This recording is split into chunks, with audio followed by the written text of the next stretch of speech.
सबसे पहले तो आप सबका स्वागत है। आज फार्मर्स डिस्ट्रेस के बारे में विशेष रूप से बात करनी है। पार्लियामेंट में भी ये मुद्दा आज लोकसभा राज्यसभा दोनों में उठाया गया। वैसे तो वित्तीय वर्ष ख़त्म हो रहा है, इसी तरह से जो हार्वेस्टिंग सीजन वो भी शुरू हो चुका है और ये एक ऐसा मौका होता है जब फार्मर किसान मज़दूर बहुत प्रसन्न होता है कि एक प्रोस्पेरिटी की तरफ बढ़ता है और एक आर्थिक सुदृढ़ता न केवल उसका अपने परिवार के लिए बल्कि पूरे देश के लिए, पूरे समाज के लिए।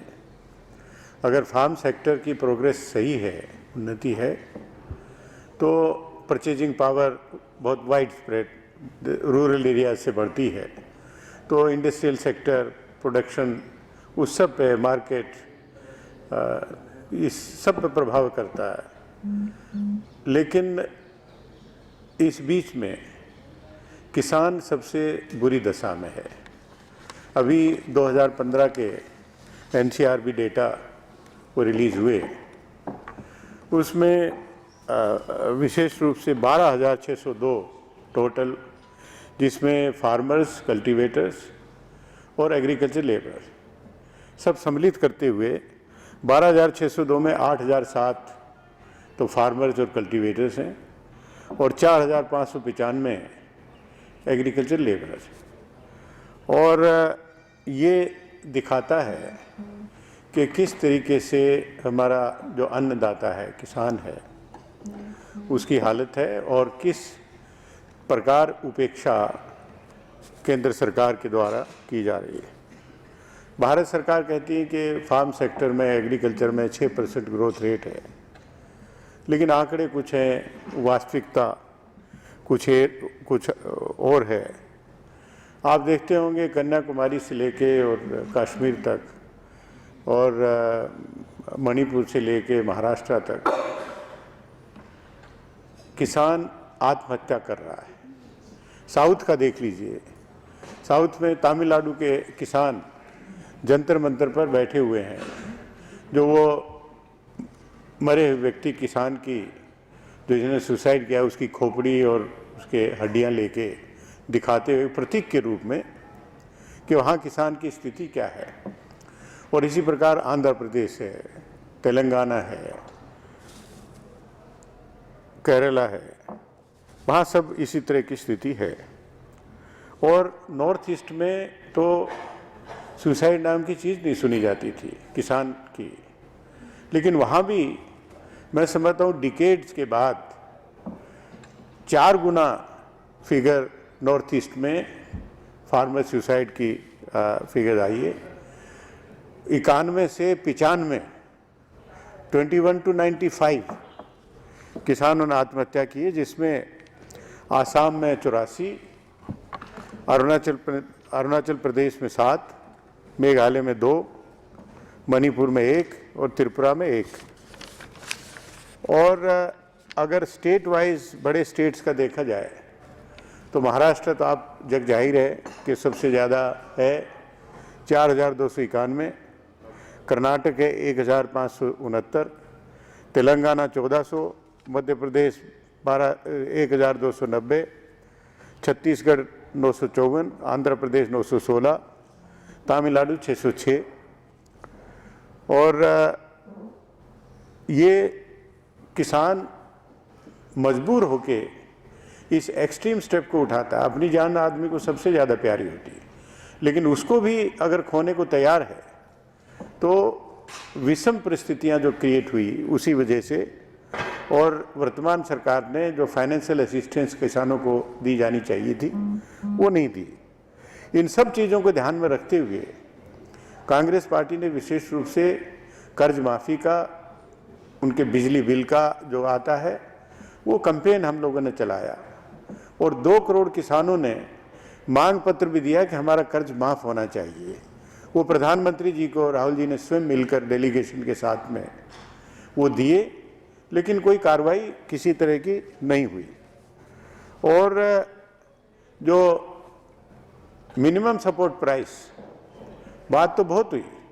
उन्होंने अपने भाषण में 2014 में भी कहा कि एमएसपी कॉस्ट प्लस 50% प्रॉफिट ये हम फिक्स करेंगे, भाषण दिए। यहाँ तक कि उन्होंने अपने घोषणा पत्र में इसको पूरी तरह से उल्लेख किया, लेकिन 34 महीने बीत जाने के बाद भी ये सरकार उसकी तरफ ऐसा नहीं कि कोई पहल कर रही हो, कोई उसके बारे में कोई स्टडी कर रही हो, समीक्षा कर रही हो, नहीं। बल्कि उल्टा जब सुप्रीम कोर्ट ने इनसे पूछा गया कि कॉस्ट प्लस 50% जो स्वामीनाथन कमीशन की रिपोर्ट के आधार पर ये था, तो उसके बारे में आपका क्या कहना है। सरकार बनी थी शायद ये फरवरी 2015 में, इन्होंने एफिडेविट सुप्रीम कोर्ट में फाइल किया और उन्होंने स्पष्ट रूप से कहा कि हम इस फार्मूले से सहमत नहीं हैं। तो ये जले पे नमक छिड़कने वाली बात इस सरकार ने की कि हम जगह जगह जाके घोषणा करेंगे, किसान प्रभावित होकर इनको वोट भी देंगे, और जब सरकार बन गई, सरकार बनने के बाद उन्होंने कहा कि ये इससे हम सहमत नहीं हैं। और पार्लियामेंट में आज लोकसभा में भी ये सवाल उठाया गया, राज्यसभा में भी उठाया गया, और राज्यसभा में विशेष रूप से महाराष्ट्र के बारे में कहा गया और कहा गया कि 119 ऐसे मामले आए, 119 मामले आए जो किसानों की फसल अच्छी हुई, बारिश अच्छी हुई थी, फसल अच्छी हुई, लेकिन बाजार में उसको कीमत नहीं मिली। कीमत ना मिलने की वजह से आपने देखा होगा कहीं टमाटर फेंके जा रहे हैं, कहीं प्याज फेंकी जा रही है। और पीछे लोकसभा में शरद यादव जी ने उठाया था कि गेहूं को खरीदने वाले एजेंसियां वो नहीं खरीद रही हैं, जिससे बाजार में थोड़े औने पौने भाव में वो मजबूर हैं बेचने के लिए। और पहले इसी तरह से खरीफ के लिए, जब धान के लिए भी इसी तरह की बात उठाई कि 1400 रुपया क्विंटल जाना चाहिए और 900-1000 रुपये में बाजार में बेचने को मजबूर हैं। तो एमएसपी का बहुत महत्वपूर्ण मुद्दा है। किसानों को जो डिस्ट्रेस है, कर्ज उसका माफ़ होना चाहिए। उत्तर प्रदेश के चुनाव अभी हुए हैं, चुनाव के दौरान में प्रधानमंत्री जी ने स्वयं जगह जगह जाके ये कहा कि उत्तर प्रदेश में सरकार हमारी बनेगी, पहली कैबिनेट मीटिंग में किसानों का कर्ज माफ़ होगा। कल सरकार बन गई और मैं समझता हूँ कि उनकी पहली कैबिनेट मीटिंग भी हो चुकी, लेकिन किसानों का कर्ज माफ़ी के बारे में कोई चर्चा नहीं, कोई संकेत नहीं, किसी तरह का कोई नहीं है। और मुझे सरकार बनी है, हम उसका स्वागत करते हैं, उनको बधाई देते हैं, उनको शुभकामनाएं भी देते हैं।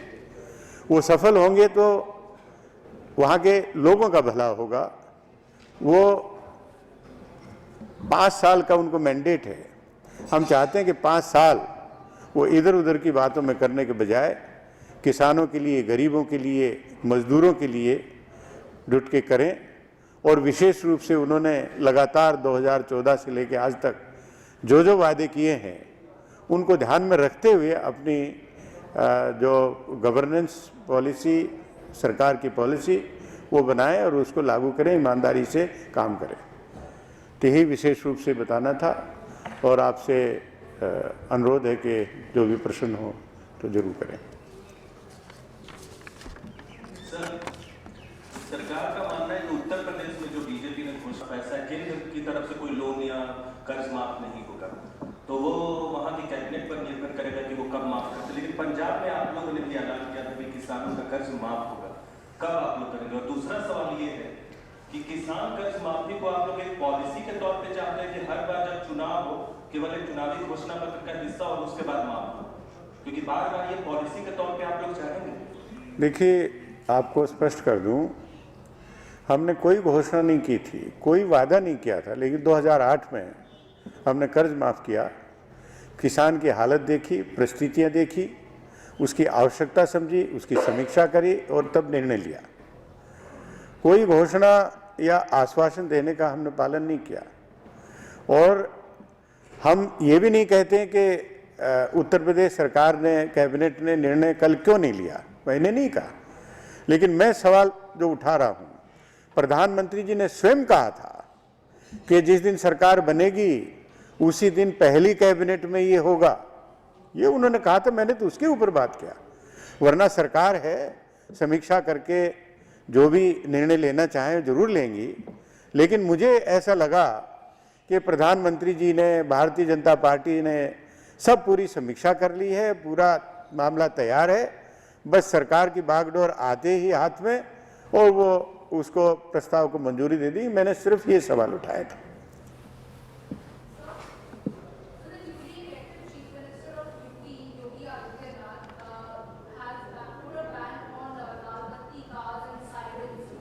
I couldn't follow. लाल बत्ती सायरन हो VIP कल्चर पे।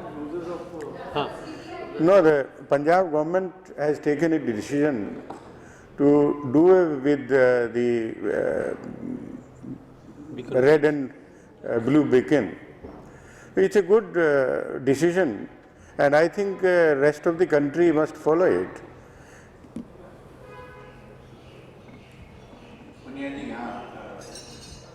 I just wanted to ask you, I read somewhere, and you probably can clarify better, that there was a poster outside your UP Congress office looking for Prashant Kishore, and even a reward was announced of 5 lakhs or something. I don't think anybody from the Congress is looking for him. The election is over, and I think everything is now settled, and people keep on playing this game. So we have nothing to do with that. Congress party has nothing to do with that. उनको party से निष्कासित कर दिया, जिन्होंने poster लगाया उनको party ने party से निष्कासित कर दिया। मुझे नहीं पता कि वो पार्टी में है, हम पता करेंगे या पार्टी से निकाल दिए गए, लेकिन अगर आप बता रहे हैं तो मैं इसको जरूर पता करके आपको पता करेंगे।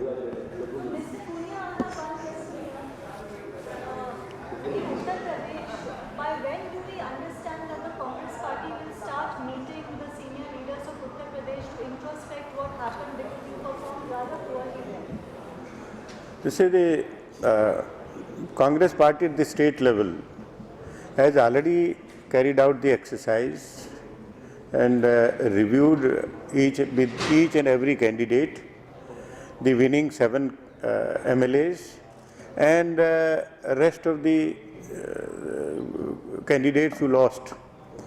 And it was a day-long deliberation yesterday. And I think at the national level, the review will take place once our senior leader, our leader Rahul Gandhi ji is back from abroad. So, Mr. Punia, what is the prima facie conclusion? What happened in UP? After day-long deliberations, what was the conclusion? No, conclusion is not supposed to be given to the press or something. It will be given to the Congress party, High Command, leadership, and that will be one of the input while taking a review. समीक्षा करने के बाद ही बाकी बातें होंगी।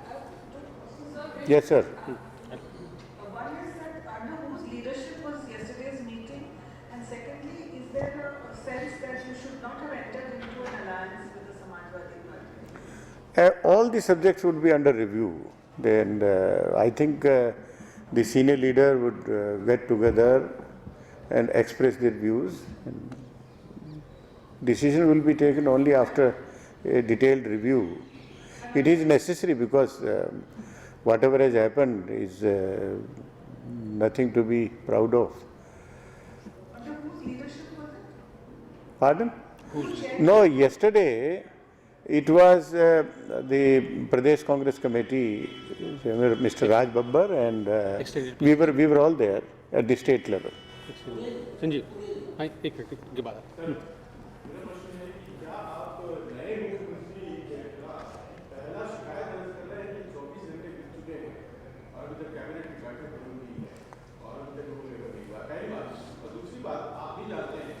State bank of India की प्रमुख कहती है कि इस तरह के लोग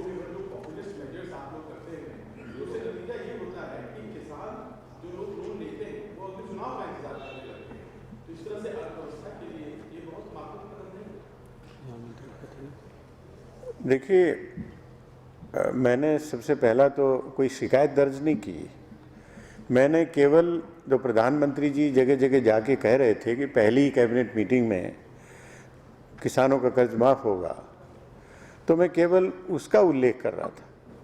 मैं ये मानता हूँ कि राज्य सरकार अगर कोई निर्णय लेती है तो सोच समझ के, समीक्षा करके और सभी तथ्य जुटा के कितनी क्या लायबिलिटी है, कितना पैसा लगेगा, वो तभी निर्णय करेंगे, करना भी चाहिए। लेकिन प्रधानमंत्री जी जिस प्रकार कह रहे थे, ऐसा लग रहा था कि ये सब एक्सरसाइज वो कर चुके हैं और अब केवल कैबिनेट बनने की ज़रूरत है। पहली कैबिनेट में आते ही प्रस्ताव पास हो जाएगा। वो तो इसलिए मैंने कोई शिकायत दर्ज करने के उद्देश्य से ये नहीं कहा था।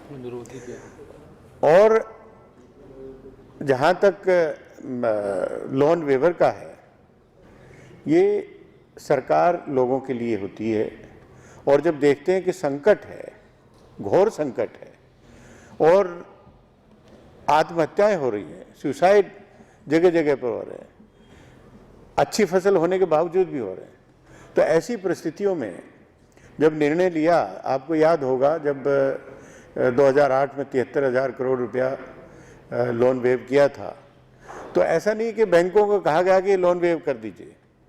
केंद्र सरकार ने अपने बजट से, अपने रिसोर्सेज से उनको पे किया, बैंकों को पे किया और जो बकायेदार किसान थे उनकी पासबुक में एंट्री की गई पेड, उतना अमाउंट पेड करके और बैलेंस जीरो, ये मैंने देखा।